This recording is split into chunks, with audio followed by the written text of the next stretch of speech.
به نام خدا. سلام و درود خدمت همه بینندگان عزیز. امید که همه تان در صحت و سلامت باشید. من محمد مهدی شفایی هستم، کارشناس مسائل اقتصادی.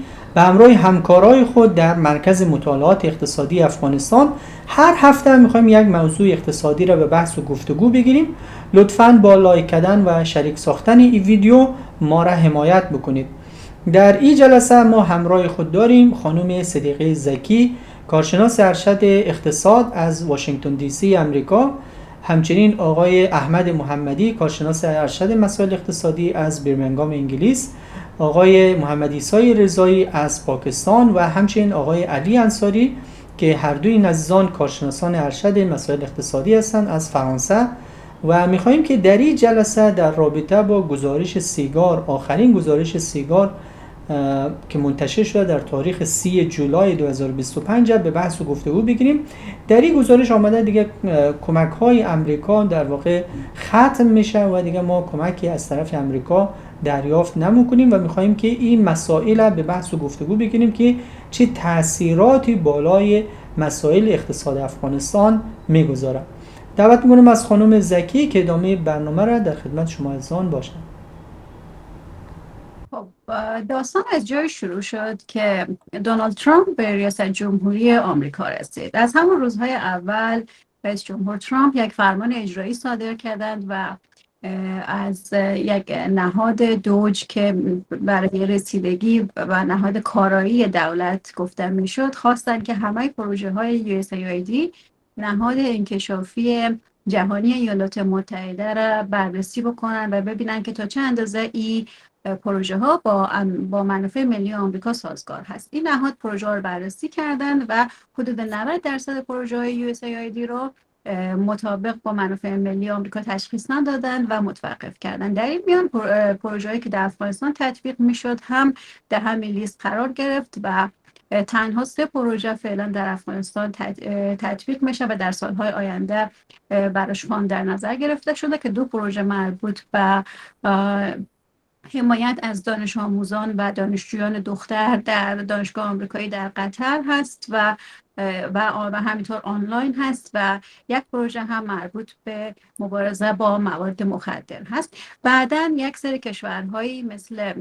کشورهای از این فرمان اجرایی مستثنا شدن و کمک‌های حیاتی که مربوط به کمک‌های غذایی و کمک‌های داروهای اساسی بود به این کشورها ادامه پیدا کرد، اما متاسفانه افغانستان در این لیست قرار نداشت و حتی کمک‌های غذایی و دارویی به افغانستان هم متوقف شده یا قرار هست که در آینده متوقف بشه و متاسفانه افغانستان شامل این استثناء نشده و اکثر کمک‌ها در افغانستان قطع شده یا اینکه در سالهای آینده بودجه براش در نظر گرفته نشده و قطع میشه. اما با این حال هنوز هم آمریکا بزرگترین دونر و کشور تمویل کننده در افغانستان هست و اگه بریم مرور بکنیم که ببینیم وضعیت کمک ها فعلا در افغانستان چطور هست آقای شفیعی. خب ما میتونیم مراجعه بکنیم به 2 سایت معتبری که در این زمینه وجود داره. اولین سایت که در این زمینه وجود داره سایتی که است مربوط به خود دولت آمریکا هسته، US Foreign Assistance by Country. اگه بخش افغانستانش بزنیم و در اونجا میبینیم که در طول سالهای اخیر، مخصوصا در 2 دهه اخیر، کمک‌های زیادی ایالات متحده برای افغانستان انجام دادن و این کمک‌ها در بخش‌های مختلف بوده. نقطه اوجش در سال 2011 بوده که به حدود 11 میلیارد و 400 میلیون دلار رسیده و بعد هم این رقم کم کم پایین آمده و فعلا در سال 2025 که هستیم، در همین سال فعلی که هنوز هستیم، میزان تعهدی که کرده بوده حدود 397 میلیون دلار بوده و هنوزم همونطور که شما اشاره کردید این بخشایش ادامه داره. منتها حالا دیگه برای سال 2026 و اینها هم یک سری پروژه ها باقی میمونه، اما دیگه ختم میشه احتمالاً تا 1-2 سال بعدی که اون پروژه ها ختم شه.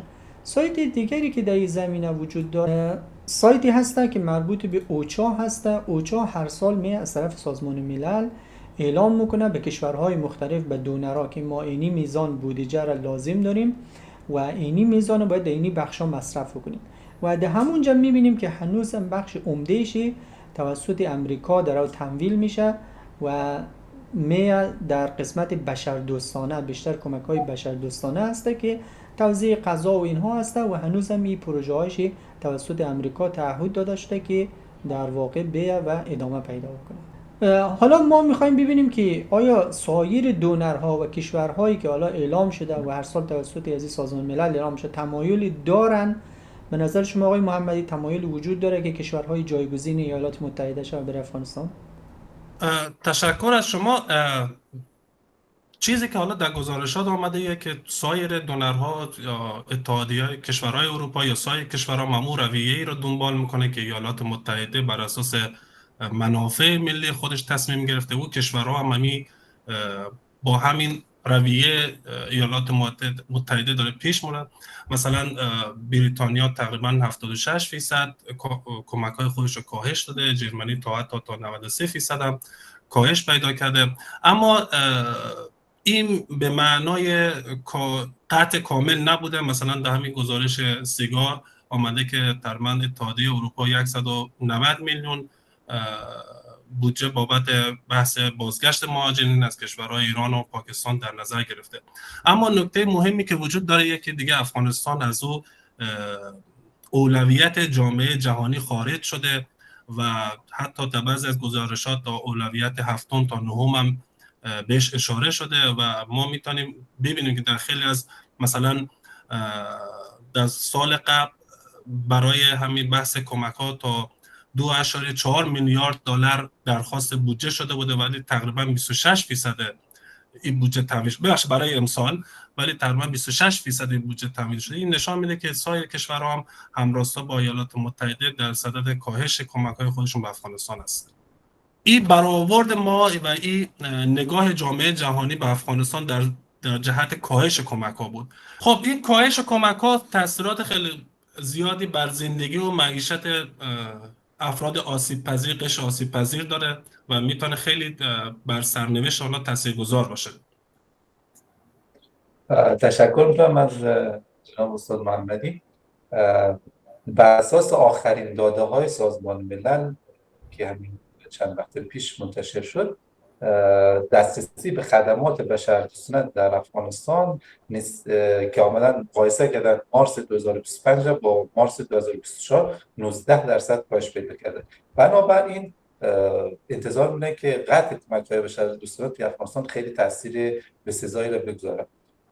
یک از دانشگاه برزیل یک مطالعه را انجام داده که آمده تأثیر بودجه USAID را بر میزان مرگ و میر در کشورها مقایسه کردن که به صورت متوسط کاهش 15% را در کشورها نشان میده که این موضوع در افغانستان کاهش 18% داشته. بنابراین وقتی ما کمک‌ها قطع بشه یا مخصوصا کمک‌های آمریکا و کمک‌های USAID، متاسفانه ما شاهدی خواهیم بود که مرگ و میر در بخش نوزادان و به طور کل در سطح افغانستان افزایش پیدا کنه.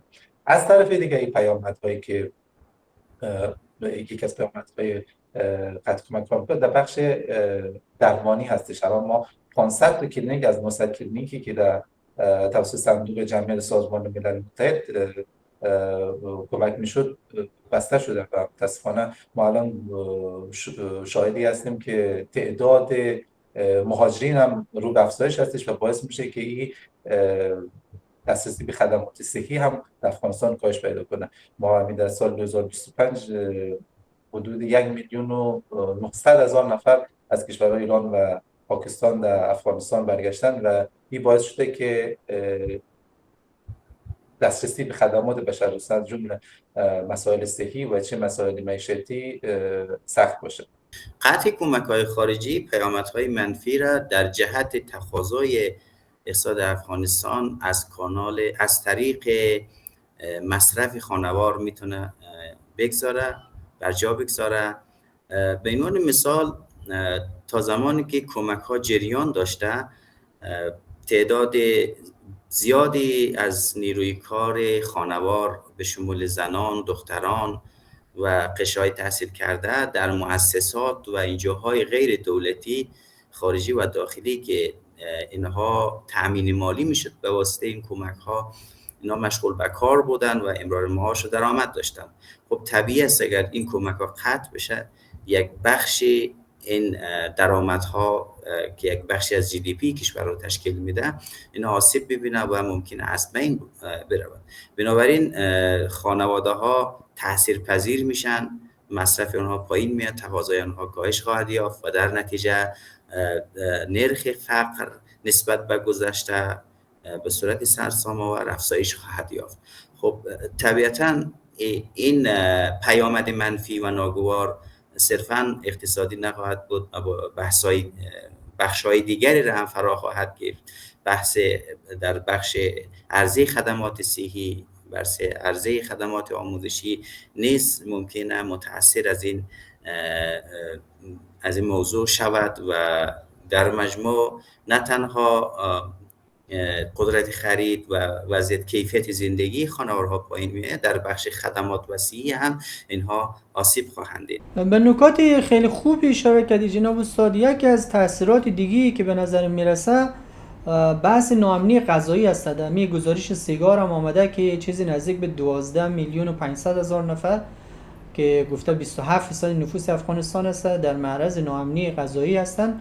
از جمله اینها 3.5 میلیون نفرشان کودکان هستند و در واقع میتونه ناامنی غذایی رو به نظرم تشدید بکنه. خب ما میبینیم که وضعیتی وقتی اقتصاد خراب شده، الان مثلا در غزه که جنگ است چقدر اینا ناامنی غذایی دارن.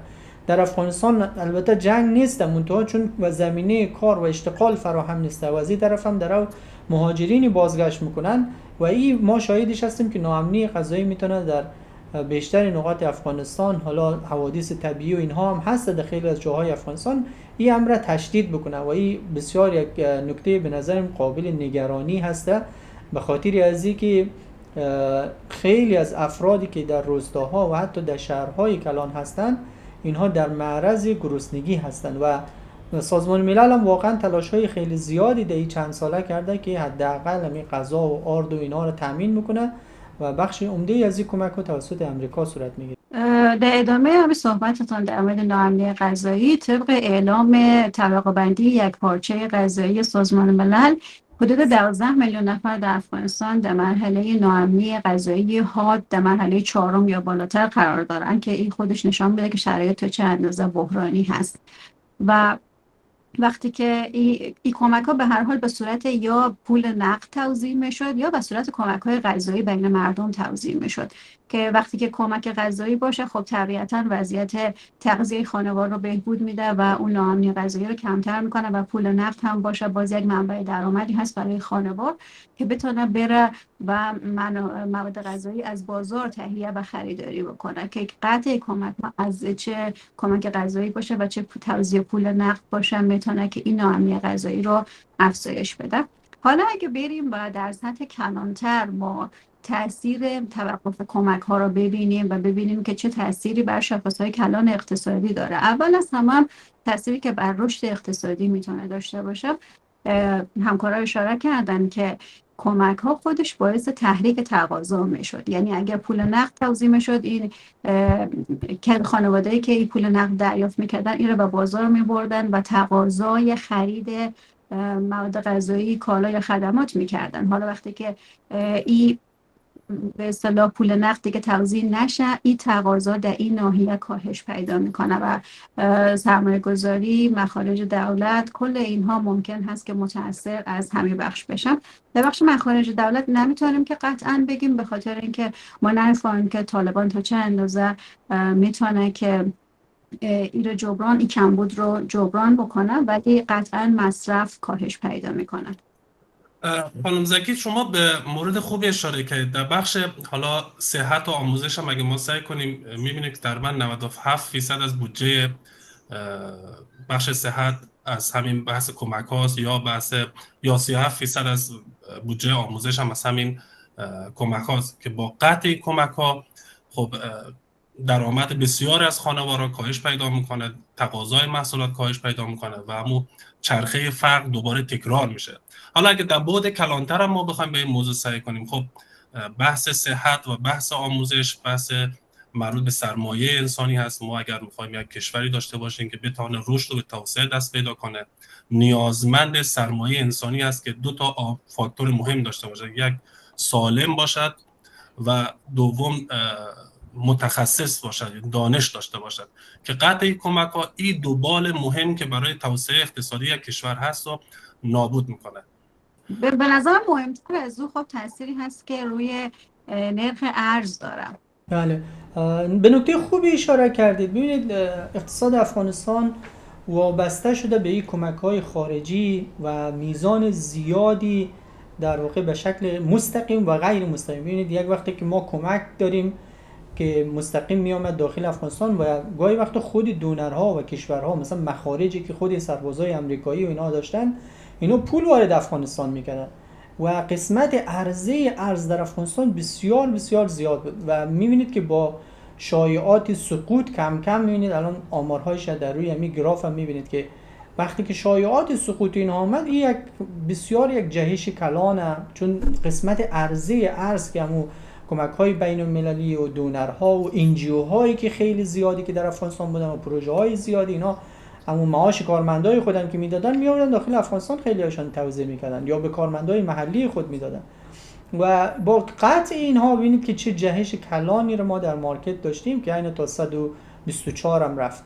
اما خب با در واقع کمک‌ها که دوباره برگشت و یک مقدار کمک‌های بشردوستانه که کلاً به شکل همون فیزیکالی می آمد داخل مارکت افغانستان میشد و اینها توزیع میشدن، اول به شکل نقدی توزیع میشد اما بعدش با پیشنهادی که وزارت مالیه داد اینها میرفتن در بانک مرکزی لیلام میشدن و اونا افغانی میگرفتن و افغانی توزیع میکردن و ما دیدیم که عرضه حتی همین کمک‌های بشردوستانه که به شکل نقدی هم بود تاثیر خیلی خوبی روی مارکت گذاشت و نرخ پس آورد در قیمت‌های تعادلی که در حدود 70 هستن و الان بیشتر همون نوسانات طبیعی مارکت داره. منتها اگر این کمک ها محدود و محدودتر شود، الان امریکا کنار رفته، فردا اروپا و ژاپن و کشورهای دیگه هم اعلام بکنن که ما دیگه کمک های خود کاهش میدیم به طور قابل توجه، به نظر می باز میتونه یک شوک رو به مارکت وارد بکنه و همون رقم در قسمت تعلیق هم قیمت در 63.4 بود تا همین که اعلام شد که امریکا تعلیق میکنه قیمت تا 80 رفت. یک چانس دیگه ای که در این زمینه ما فعلا داریم این است که خود شاخص دلار امریکا در تضعیف میشه. اگر در یک وقت و زمان دیگه اگه برابر میشد که شاخص دلار در حال قدرت گیری بود، قطعاً اثرات خودش بالای ارز افغانستان میگذاشت، نرخ‌های اسعار در کابل و سایر نقاط افغانستان. استاد شفایی در خود همین گزارش سیگار هم آمده که تقریبا در سال 2022 و 2023 تقریبا هر 10 تا 14 روز هم 80 میلیون دلار پیسه نقد وارد افغانستان شده، در سالانه نزدیک بالای 3 میلیارد دلار پیسه نقد اومده که همون باعث ثبات نرخ ارز و همون تثبیت پول ملی شده. دقیقاً حتی در اونجا اشاره هم شده که فعلا نرخ ارز به تعادل رسیده و در نرخ 70 هست. همین هم حتی در گزارش آمده. اگه با توجه به تقاضا و عرضه ارز در افغانستان ببینیم، با توجه به اینکه افغانستان یک کشور وارداتی است و واردات ما بسیار بسیار بیشتر از صادرات ما هست، یک گپ و یک شکاف بسیار زیادی برای به اصطلاح عرضه ارز وجود داره و این از عرضه ارز از دو محل تامین میشد که یکیش همون حواله‌های نقدی بود که وارد کشور میشد و یکیش کانال کمک‌های بشردوستانه بود.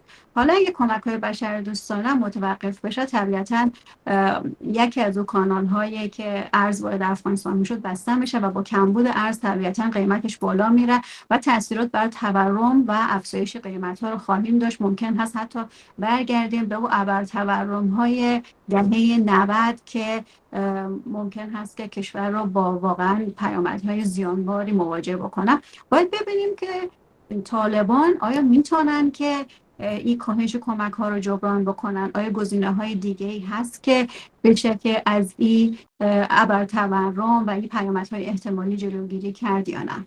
البته من خیلی با ابرتورم موافق نیستم، به دلیلی از اینکه یک نکته‌ای که الان قیمت ارز پایین نگه داشته شده کمبود افغانی در بازار است. ما میدونیم که بر اساس آموزهای اقتصادی میزان چاپ پول باید هماهنگ با میزان مثلا افزایش تولیدات اینها باشه، یا بنا به رشد جمعیتی که ما در افغانستان داریم میزان تبادلات زیاد میشه و این باید چاپ پول افزایش پیدا کنه. اما ما شاهد بودیم که بعد از سقوط حتی اینا 10 و 20 و 50 افغانی و پیسه‌های خیلی میده به شکل نو آمدن در مارکت عرضه کردن که این نشان میده که اینا فعلا یا تواناییشی را برای چاپ پول ندارن یا واقعا قادر نیستن یا منتظرن که به رسمیت شناخته شن که پول باید چنج بکنن. برای همین از این لحاظ ما فعلا میگم که ممکنه که ما تورم های بالا و ابر تورم نداشته باشیم، به خاطری که ما کمبود افغانی هم داریم و این خیلی نکته جالبی هسته که کمبود افغانی باعث شده که جهش های نرخ ارز نداشته باشیم. خب کمبود افغانی، ببخشید من یک نکته اضافه بکنم که کمبود افغانی باز یک موضوع مثبت نیست، موضوعی هست که میتونه سر کل اقتصاد تاثیر داشته باشه، به اقتصاد رو وارد یک حالت رکودی بکنه، چنانچه که ما شاهد هستیم که در 2 سال کمتر از 10-20 میلیارد افغانی حجم اقتصاد ما افزایش پیدا کرده. دقیقاً، ولی خب از لحاظ تورمی اثرگذار نیست باز، چون کمبود تورم و ابر تورم چه وقت به وجود میاد؟ وقتی که چاپ پول بسیار زیاد شه، نمونهش در ایران، زیمبابوه، آلمان شرقی در گذشته اینها میبینیم. خب یکی از بخشایی که میتونه از قطع کمک‌های خارجی به ویژه کمک‌های ایالات متحده آمریکا که بخش مهم کمک‌های خارجی رو تشکیل میده، مخصوصا در بخش امدادهای بشری، بخش مسائل حیاتی کشور هست، او بخش بیکاری یا همون بخش اشتغال هست. با کاهش کمک‌های خارجی در همزمان با سقوط نظام جمهوریت در افغانستان تقریبا نرخ بیکاری در کشور به شدت افزایش پیدا کرد. حالا بر اساس گزارش‌های رسمی که بانک جهانی و سایر نهادهای بین‌المللی منتشر کردند، تقریبا نرخ بیکاری در بین رده‌های سنی 15 تا 29 سال جوانان 2 برابر شد و همچنان این نرخ در میان زنان تقریبا به 27% رسید. حالا ما میتونیم تخمین بزنیم اگر این کمک‌ها به صورت کامل قطع شود، دقیقاً ما وارد یک بحران جدیدی و حتی میتونیم تصور بکنیم که این بحران حجم شدیدتر و ویرانگرتر نسبت به سقوط نظام جمهوریت باشه. لذا اگر ما در اون زمان با کاهش نرخ بیکاری در بین بویژه در بین زنان در کشور و شاهد کاهش حجم GDP یا تولید ناخالص داخلی به اندازه 1 میلیارد از این مسئله بودیم و حالا اگر این کمک‌ها قطع شود و این زنجیره اقتصادی در واقع تزریق پول در بخش‌های مهم اقتصادی کشور در موضوع اشتغال اینا اگر دچار چالش شود، ممکنه خب از این طریق ممکن است نرخ بیکاری را به شدت افزایش بدن و جهت تقاضا یا همون طرف تقاضای کل هم منقبض‌تر شود و کاهش پیدا بکنه و از این طریق قدرت خرید مردم نیز متاثر شود و فقر گسترده‌تر نسبت به گذشته در افغانستان حاکم شود. و نکته دیگه که میخوایم اضافه بکنم که این قطع کمک‌ها ممکنه امسال همزمان با کاهش تولیدات بخش زراعت در کشور شود که این میتونه نرخ بیکاری را تشدید بکنه و از این طریق تقاضا را به شدت کاهش بده و نرخ فقر را در کشور افزایش بده. آقای رضایی گفتید که تولیدات بخش زراعت کاهش پیدا میکنه، میشه بیشتر توضیح بدید امیره؟ آره، چون که امسال نسبت به سال گذشته قضیه خیلی متفاوته. در سال گذشته در زمستان سال 2024 افغانستان شاهد بارندگی‌های تقریبا نسبی در مکان‌هایی که بود که زراعت‌خیز و حاصلخیز بود و از این طریق هم تقریبا نرخ بیکاری کل را در کشور یک مقداری افزایش داد. شما گفتید که قطع کمک‌ها میتونه تولیدات بخش زراعتی رو کاهش بده. من الان سوال میاد که قطع کمک‌ها به تولیدات زراعتی چه ارتباطی دارن؟ خب این خیلی مهمه، چون که یک بخشی از مؤسسات و انجاهای خارجی و بخشی از پروژه‌های خارجی مربوط میشد در بخش تأمین مالی و کمک‌های برای یک سری پروژه‌های را در بر می‌گرفت که اینا میتونست به صورت مستقیم بخش زراعت را مورد هدف قرار بده و از این طریق اشتغال زایی ایجاد می‌کرد. حالا از این طریق هم کمک‌های خارجی میتونه بخش زراعت را منقبض‌تر بکنه و تأمین مالی پروژه‌های زراعتی را تحت تاثیر قرار بده و یکی از بحث مسائل آب و هوایی بحث خشکسالی است که امسال افغانستان دچار خواهد شد و متاسفانه این هم میتونه محصولات زراعتی را کاهش بده نسبت به گذشته و از این طریق قطعا نرخ بیکاری در این بخش افزایش خواهد یافت. بله، من به نظرم یکی از پروژه هایی که اینها داشتن توزیع بذر گیاهان بوده، یعنی اینا می آمدن بذر گیاهان در مناطق مختلف و حالا گیاهان مختلف. یک پروژه بود که یک پروژه بسیار کلانی هم بود در وزارت زراعت که اینها تنوع بخشی بکنن. ما در گذشته مثلا میوه های تابستانی خیلی کمی داشتیم، اما تحت تاثیر همین برنامه خیلی از ولایت های مثلا شرقی و شمالی از نظری برنامه تنوعشون خیلی زیاد شد. و یک کمک دیگه که کردن مثلا پیازی همین زعفران اینا رفت در هلند و در اونجا اصلاح ژنتیک شد و اینها میزان برداشتشان سال به سال هم کیفیت و کوالیتیشان بالا رفت، هم میزان برداشت در هر هکتارشان بالا رفت. دوستان هم مقاومتش در برابر آب و هوا. دوستان توجه داشته باشید که بعد از به قدرت رسیدن طالبان تمامی پروژه‌های انکشافی متوقف شده بود و این کمک‌های بشردوستانه بود. هیچ پروژه انکشافی در افغانستان در حال تطبیق نبود. این چیزایی که شما میگید به کمک‌های پس از طالبان فکر نمی‌کنم که مستقیما ارتباط داشته باشه. نه، توزیع بذر گیاهانه که من فکر کنم اطلاعش تا 90% دارم که هنوز انجام میشد. از طرف کی انجام میشه؟ از طرف دولت که دقیقاً نمیدونم ولی یک پروژه های خارجی ها بودن. من میگم که باید اینا رو محتاط باشیم، به خاطر اینکه مثلا که ما اطلاع داریم که کمک‌های خارجی، کمک‌های انکشافی قطع شده و تنها کمک‌های بشردوستانه است که جریان داره. این 6 چند میلیاردی که ما در موردش صحبت می‌کنیم عمدتاً کمک بشردوستانه هست.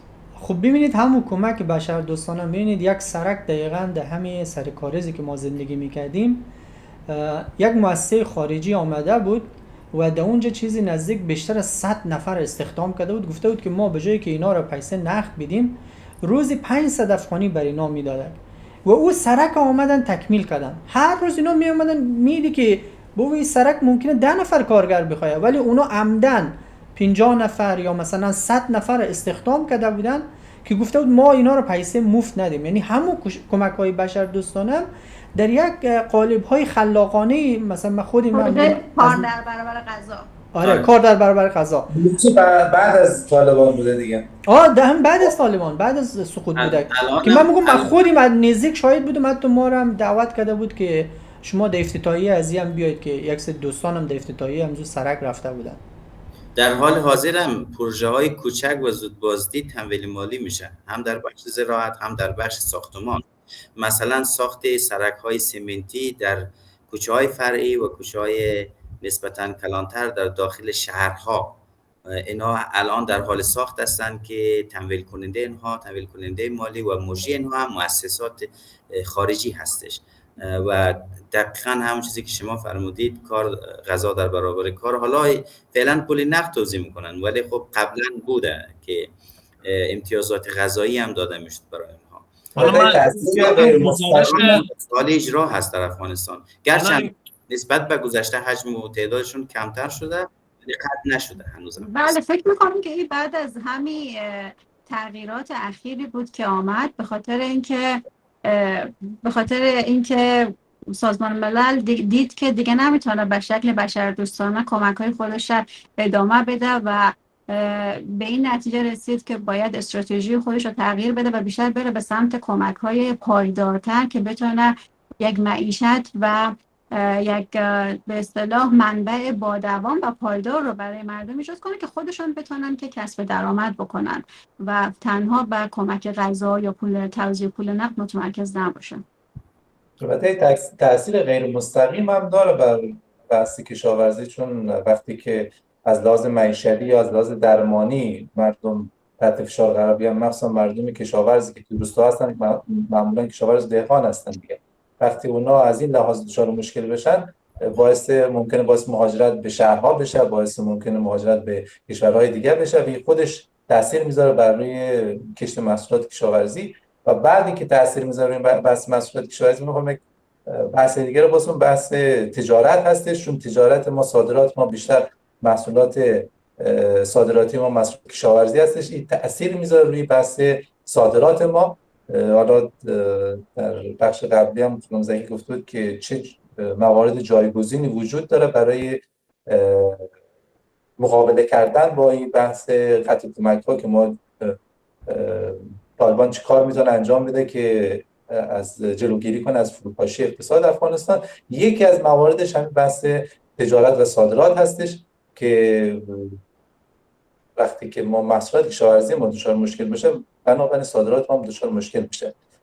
ما در سال 2024 12 میلیارد و 422 میلیون دلار ما حجم صادرات ما، حجم تجارت کلی ما بوده. البته از این بخش حدود 1 میلیارد و 803 میلیون دلارش صادرات ما بوده که نسبت به سال پیش 38% افزایش پیدا کرده. ما کسری تجاری خیلی بالایی داریم.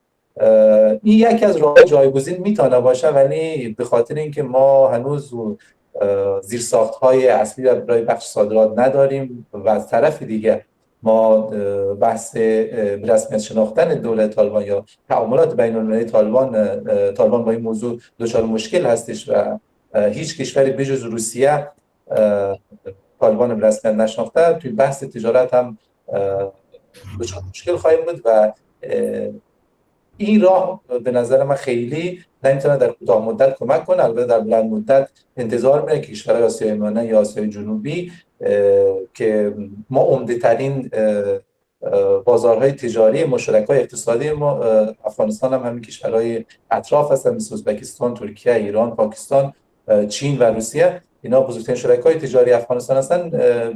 به نظر میرسه که کشورها ممکنه همین راه روسیه را پیش بگیرن و طالبان به رسمیت بشناسن و از اون طریق امکان داره طالبان با افزایش تجارت و افزایش صادرات بتونه تا حدی مسئله را بهبود بخشه. من یک فقط به مبحث قبلی اضافه کنم، بعد آقای رضایی شما ادامه. من گزارش افغانستان Humanitarian Needs and Response Plan رو برای سال 2025 دارم. در قسمت حالا فود سکیوریتی اند اگریکالچر تقریبا حالا تارگتشون 14.2 میلیون دلار به این قسمت دادن. حالا من سعی کردم در قسمت کشاورزی چیزی که نوشته فعالیت‌های کشاورزی اضطراری، بسته‌های گندم زمستانی، حمایت از دام، کشت سبزیجات برای آفات و بیماری‌های حالا این محصولات کشاورزی رو در اولویت قرار داده و هدفش هم ابتکارات و حفاظت از معیشت در کنار کمک‌های غذایی بوده. به نظر منم حالا شاید بخش زیادی نه ولی بخش کمی از این کمک‌ها در بخش اگریکالچر هم بوده. قبل از اینکه کمک‌های خارجی قطع بشه، بعد از سقوط حکومت قبلی در افغانستان، گمانه‌زنی‌های مبنی بر فروپاشی کلی سیستم اقتصادی افغانستان وجود داشت که اگر این کمک‌ها قطع شود، اقتصاد افغانستان از هم فرو می‌پاشد. اما دیدیم که این اتفاق نیفتاد. کمک‌های بشری ادامه داره تا به حال، ولی صرفاً برخی مهمترین کمک‌هایی که در بخش توسعه‌ای مصرف می‌شد، چه در قالب بودجه افغانستان و یا فراتر از او، اینا قطع شد. خب قطعاً این تاثیرات منفی خودش رو داشت که ما بحث گرفتیم. اما اگر این کمک‌ها قطع شود به صورت کامل، حتی همین کمک‌های بشری به شمول کمک‌های ایالات متحده آمریکا، آیا دوباره ما این فروپاشی که در گذشته تصور می‌کردیم که اتفاق خواهد افتاد، با این اتفاق این فروپاشی باز هم اتفاق می‌افتد یا خیر؟ خب و اگرم طالبان فعالتر باشن نسبت به گذشته، دستشون باز باشه، آیا اینا میتونن جایگزین‌هایی را مطرح بکنن برای کمک‌های خارجی یا به یک نحوه تأثیر قطع کمک‌ها را برای روی فروپاشی سیستم کمتر بکنن؟ این جایگزین‌ها و این جبران‌ها چی میتونه باشه؟ خب میریم روی بخش‌های مختلف اقتصادی، از جمله بخش استخراج معادن و قراردادهای دولتی. طالبان یکی از چیزایی که خیلی روش حساب باز کرده بحث استخراج معادن است. قراردادهایی است که با شرکت‌های خارجی بسته که مهمترین آنها با کشور چین، ترکیه، بریتانیا، ایران هستش و که آنها اعلام کردن ارزش این قرارداد بالغ بر 7.5 میلیارد دلار هست که البته با چالش‌های در قسمت اجرایی شدن این قراردادها روبرو بوده و حتی یک قرارداد دریای آمو اخیراً توسط طالبان به دلیل نقض قرارداد توسط طرف چینایی فسخ شده. این فسخ هم یک طرفه بوده و ممکنه چنین چالش‌های در آینده هم اتفاق به وجود بیاید و اتفاق بیفته، به خاطری که کشورهایی که در افغانستان تمایل به سرمایه‌گذاری در روی معادن دارن، اینها هم دغدغه‌های امنیتی خودشان ندارن. تا زمانی که مطمئن نشدن اینها هم نمیتوانند. مثلا به عنوان نمونه همین شرکت چینایی که قرار بود از دریای آمو نفت استخراج بکنه و این قرارداد یک طرفه از جانب طالبان لغو شد، دلیلش هم همین بود که این شرکت چینایی نتوانسته طبق قرارداد پولی را که باید در سال اول، مبلغی که باید در سال اول سرمایه گذاری میکرد و در اقتصاد افغانستان تزریق میشد، این کارو نکرده.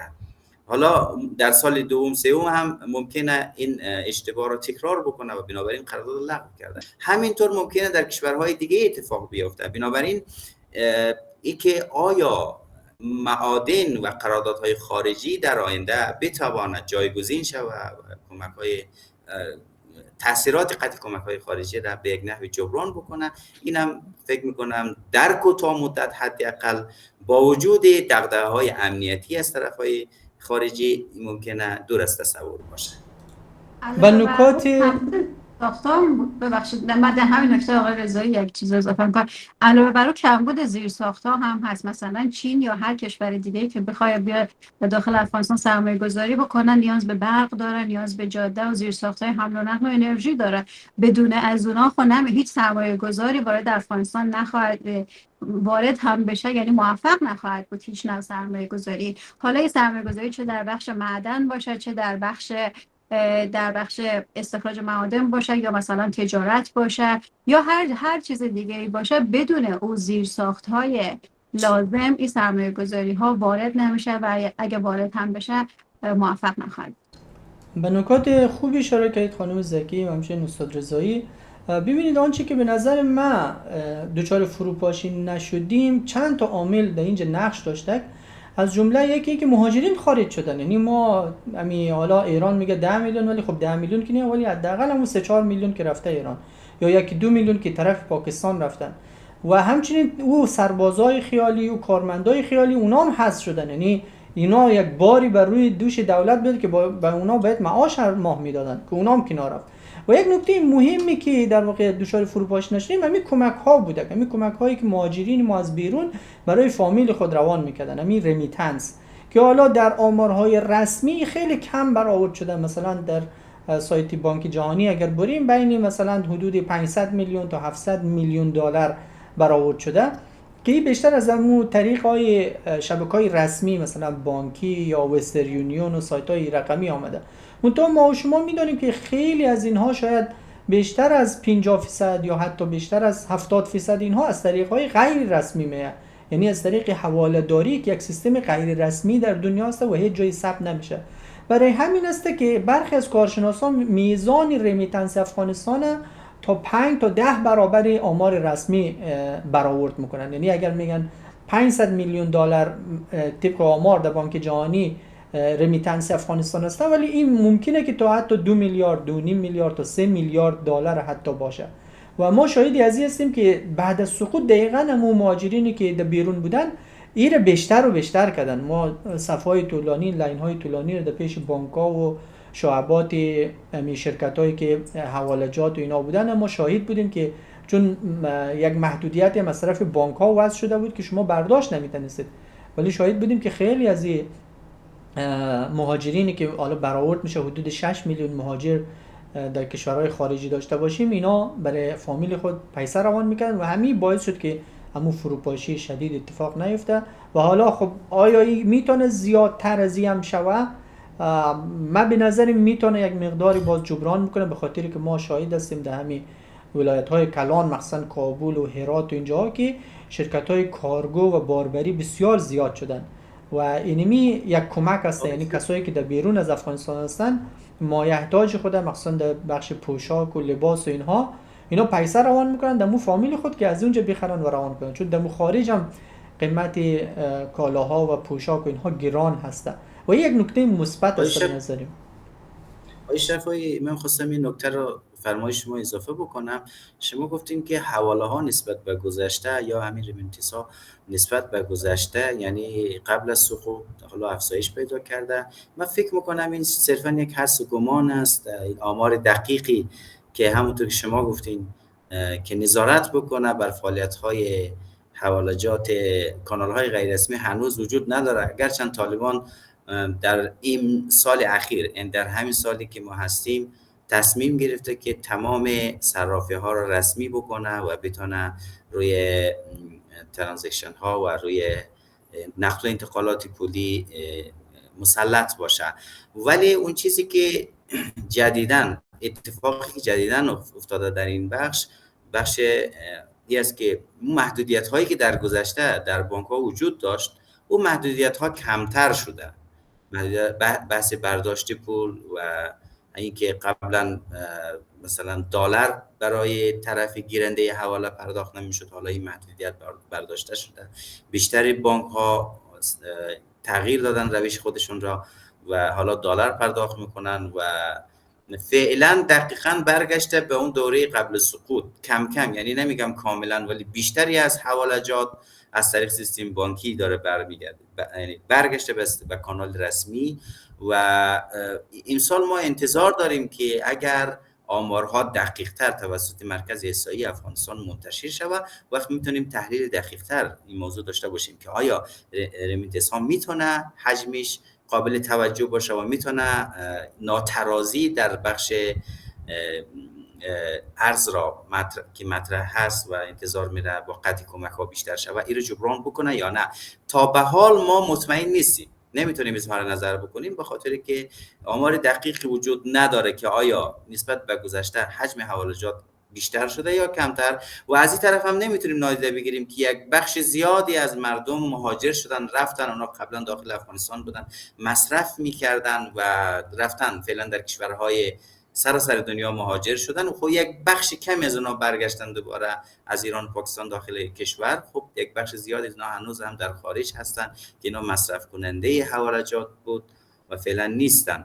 خب پس بنابراین تا نشر آمار دقیق نمیتونیم روی این موضوع حساب باز بکنیم که آیا این میتونه جبران بکنه کمبود یا قطع کمک ها را یا خیر. من صرفا از روی مشاهدات میدانی و اینها گفتم، چون اگر شما دمو بعد از سقوط در بانک ها مراجعه میکردید، لین وسترن یونیون حتی از لین کسایی که پول خود برداشت میکردن خیلی بیشتر بوده و حتی الان هم اتفاق افتاده. دقیقاً الان هم همین وضعیت جاریه. خب من از روی همین مشاهدات میدانی عرض کردم که ما نمودش میگیریم یا با همون کسایی که در ارتباط هستیم. تمام حوالجات خارجی از طریق صراف‌ها تقریباً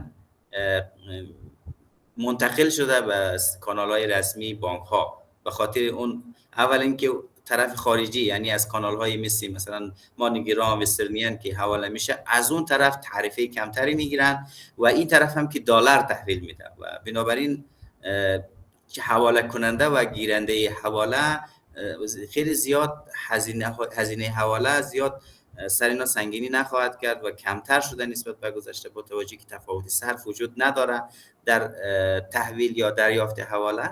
از این جهت مردم حداقل ترجیح میدن که پولایشون از طریق کانال‌های رسمی حواله بکنن و دلار دریافت. نه خب من منظوریم از افزایشی بود که چون من خودم شاهد بودم که مثلا عزیزی بانک شعباتی رو مانده بود تا 9 شب، اینا فقط وسترن یونیون کار میکرد، یعنی بخشای دیگهش کار نمیکرد. الان هم دقیق همین اتفاق افتاد. خب از روی از این لحاظ که در گذشته وجود نداشته، من گفتم احتمالاً ما افزایش داشتیم. در افزایش رمیتنس هم خیلی تاثیرگذار نیستش در بحث کمک‌های آمریکا. اون حجم کمک‌های آمریکا رو ما در نظر میگیریم با بحث رمیتنس و تفاوت خیلی فاحش رو مشاهده هستیم و خیلی من فکر می‌کنم اگر بخوای رمیتنس هم تاثیر شفای دعای دیگه که 10 برابر چیز، یعنی گفته 500 میلیون تا 700 میلیون. یک لحظه من فکر کنم شما دارید در مورد دو تا دوره متفاوت صحبت میکنید. آقای رضایی میگه که بعد از این داره، بعد از قطع کمک ها رو میگه. آقای شفایی داره قبل قطع کمک ها و بعد از بعد سقوط. سقوط ما دارم میگم. شما دارید دو تا دوره متفاوت رو میگید نه، آقای آقای شفایی میگه که نسبت به گذشته حالا زیاد شده حجم حوالجات، حالا مقدار یعنی بیشتر شده. بعد از آره. سقوط میگیم که یا بعد از قطع آمارها اینو نشون نمیده. آمار میگه که حالا همون آمار میگه 300 میلیونه، 320 میلیون. در گذشته نزدیک 788 میلیون بوده، الان شده 300 میلیون. ولی خب من فکر میکنم از این بعد شاید یک تغییراتی که در جدیداً به وجود آمده احتمال داره کانال های غیر رسمی کمتر شود، آمارها دقیق تر شاید منتشر شود.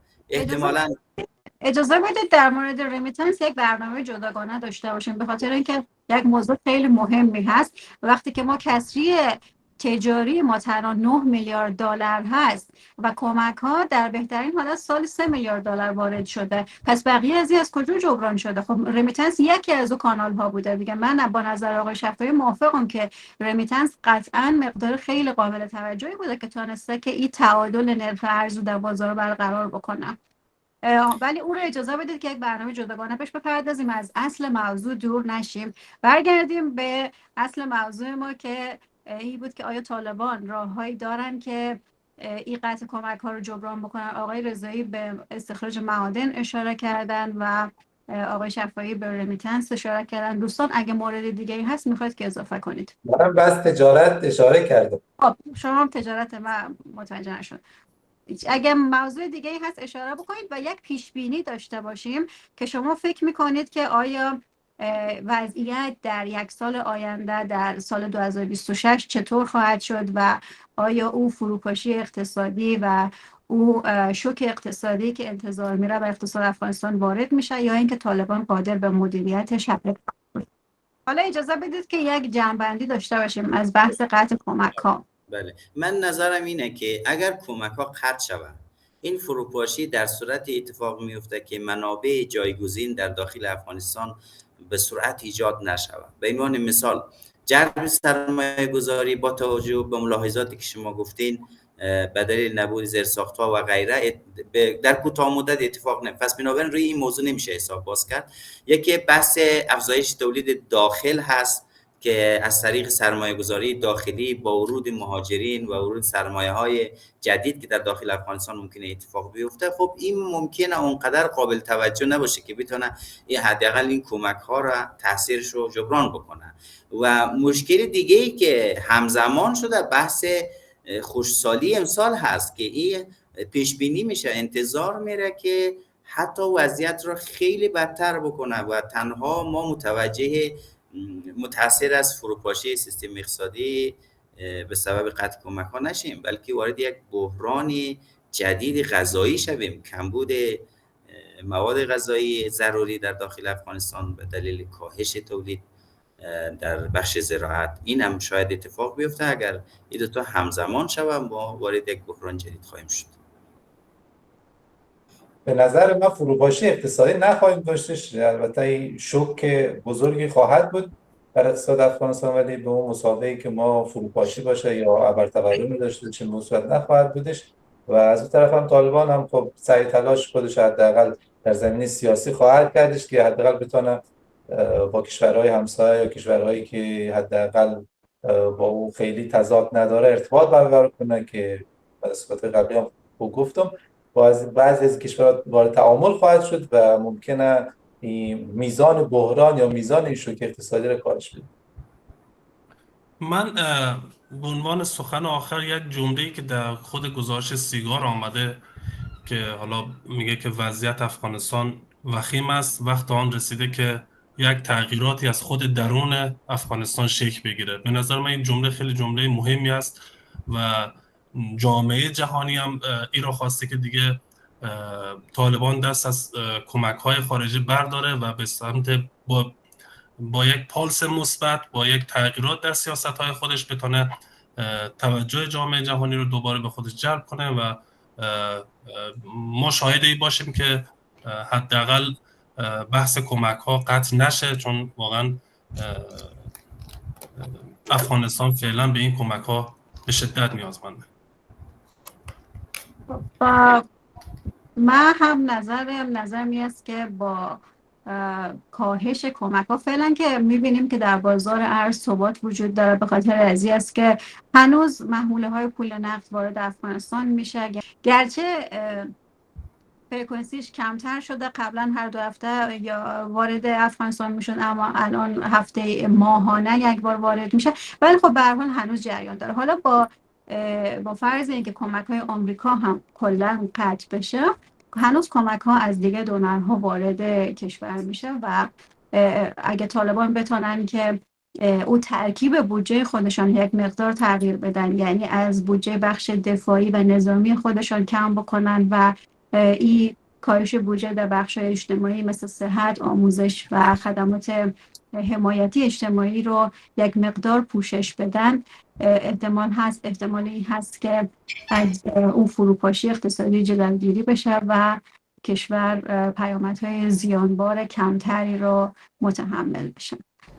من فکر کنم که ما دوچار او فروپاشی اقتصادی که خب سقوط اتفاق نیفتاده، الان به نظر من اتفاق نمیفته و شما میبینید کشورهای آفریقایی هم بسیار فقیر هستن ولی خب ببینید که هر روز لاغرتر میشن و وضعشون خرابتر میشه، ولی خب ادامه میدن به زندگی و زندگی جریان داره. منتها به نظرم که زمستان بسیار سختی را پیش روی داشته باشیم، به خاطر که حدود 2 میلیون دمی جلسه اشاره شد که مهاجر برگشت کردن، از دو طرف کمک ها قطع شده، یعنی ما چند تا چالش همزمان در اینجا میبینیم و به نظرم که باید یک سلسله کارهایی را در پیش بگیریم و راهکارهای بدیلی باید داشته باشیم. یک موردی که من یادم رفت اشاره بکنم بحث اقتصاد دیجیتال است. کشورهای مثل پاکستان و هند و حتی بنگلادش و اینایی که پرجمعیت هستن روی اقتصاد دیجیتال بسیار سرمایه گذاری کردن، درآمدهای دلاری، بخصوص ای که جوانای ما با اینترنت آشنایی دارن، با در واقع یک مقدار زیرساخت‌ها اگر بهتر شه، مثلا بحث اینترنت الان می‌بینیم که فایبر نوری در کم کم اجرایی میشه، در حتی مرکز و در دیگر ولایات هم جریان داره. اگر این بحث‌ها و زمینه‌ها شکل بگیره به نظر ما هم میتونیم به خاطر از اینکه جوانان بسیار زیادی داریم، ما فعلا در آستانه باز شدن همون پنجره جمعیتی هستیم، به این معنا که تعداد افراد در سن کار و فعالیت بیشتر از افرادی میشه که در سن کار و فعالیت نیستن و این پنجره جمعیتی حدود 20 تا 30 سال آینده افغانستان طول میکشه. اگر ما از این چانس استفاده بکنیم بسیار میتونیم رشد اقتصادی خیلی خوبی را در آینده شاهد باشیم. منتها توجه میخواد، این بسیار یک برنامه‌ریزی و توجه کلان میخواد که واقعا حکومت طالبان فعلا خود محروم کرده، یعنی هم خود محروم کرده هم ملت محروم کرده که به از سرمایه‌های انسانی از سراسر دنیا، از مهاجرین، غیر مهاجرین، از اقوام مختلف، از گروه‌های مختلف دعوت بکنه که بیاید روی پلان‌های اقتصادی افغانستان کار بکنید. خودش هم دوچار چالش هسته و مردم دوچار چالش هستن. من می‌خواستم یه نکته را اضافه بکنم به فرمایش‌های استاد شفایی. خب شما خیلی خوشبینانه به موضوع نگاه می‌کنید، من برعکس با توجه به محدودیت‌هایی که طالبان بالای شهروندان وضع کرده از جمله زنان و از طرفی هم طالبان با ورود مهاجرین در داخل کشور و قشر خاصی از مهاجرین که در واقع اینا نسبت به قوم خاص و اقوام خاصی دارن که غیر خودی تلقی میشن از جانب اونها به چشم تهدید میگیرن تا فرصت، و نه تنها که فرصت ها رو در اختیار اونها قرار نخواهد داد بلکه ممکنه محدودیت ها رو بیشتر بکنن در ولایات، در شهرها و روستاها، جاهایی که اونها ساکن هستن. حتی ممکنه یک فضا را امنیتی تر بکنن نسبت به گذشته. و از طرفی هم این موضوعاتی که شما مطرح کردید، بحث اقتصاد دیجیتال و رشد او در افغانستان، با توجه به اینکه اصلا زیرساختی در افغانستان وجود نداره، ما اصلا اینترنت نداریم در افغانستان، حتی در شهرها اگر هم دسترس هست با کیفیتی پایین، با هزینه بسیار گزاف. ما الان در بحث همین آموزش آنلاین که در بخش معارف دوستان فعال هستن بلکه میخوان کار بکنن، اما با چالش مواجه هستیم و نمیتونیم شاگرد جذب در نظر صداش میاد معلم استخدام بکنیم مثلا در این زمینه که بتونیم حداقل محدودیت ها رو دور بزنیم. و موضوعات بحث اقتصاد دیجیتال خب یک فضای بازتر و یک قانونمندتر و یک سیستم حمایتی لازم داره پشت سر خودش که متاسفانه نه طالبان اراده‌ای برای این کار دارن و نه این فرصت ها رو دارن و نه تسهیلاتی وجود داره که بتونه زمینه رو هموار بکنه.